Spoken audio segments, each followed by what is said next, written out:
I am Elder Ambassador Justina Mike Ngwobia. I work with Justice, Peace and Reconciliation Movement Nigeria as the Executive Director. And I also founded the Women Peace Builders Network in Nigeria. And I'm also a member of a global network, Women Mediators Across the Commonwealth, which is located in the United Kingdom. One of the challenges we have also had as women is the fact that we are not always allowed or included in decision-making processes. That is the highest form of gender inequality that have existed in our society. And I know when I started working as a young girl, the first organization where I worked with, something happened. We were employed together with some men, and I got married newly then. And the first month we received our salary, I was still a very young person, but it was then that I knew that I can really make a change in my world. And so the month ended and we were given salaries. And I saw that the men there, they were given housing allowances. And in my own envelope, I saw that there was no housing. And I raised an issue, and that was a Christian organization. And they said that was the norm and I should write the church. I did and made my points clear. And they looked into it and discovered that it was a human rights issue. So these are the part of gender equality we experience in our communities. And we've actually worked very hard to bring up women, because these women, majority of them have grown up believing that they are inferior. And that has really affected them. So sometimes they believe in it. And that's why you see sometimes they say women do not support women.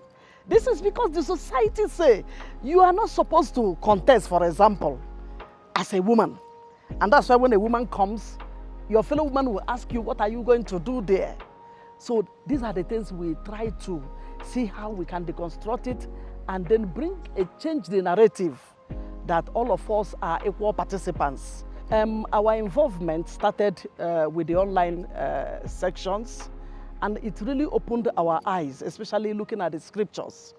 You know, looking at those positive sides of scriptures where women were really given their rights.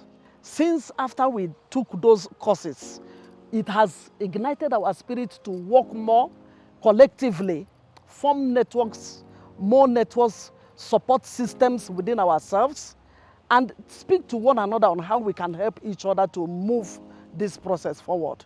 One of the things we have also gone home with through this process is that men are also important actors in this process. You cannot fight for women's rights and you exclude the men. If you don't work with them, how would they know that we have issues? We had to come together as Women Peace Builders in Nigeria, and we formed a network of women who have actually been empowered in this process to really start up to help other women grow. So we need to give them a voice in the faith communities, in our churches. We need to give women voices. And so these are the things we are really advocating for, to continue with the movement, advocating for the voices of women to be increased either in their local areas or at national level. Recently, we went to also to African Union and also to ECOWAS. That is ECOWAS. We had to go to ECOWAS Union and we had a lot of meetings with them. And today, they are working on that process to make sure that when you go to mediation tables, you see women there. And these are the areas we need to work harder in order to improve the voices of women.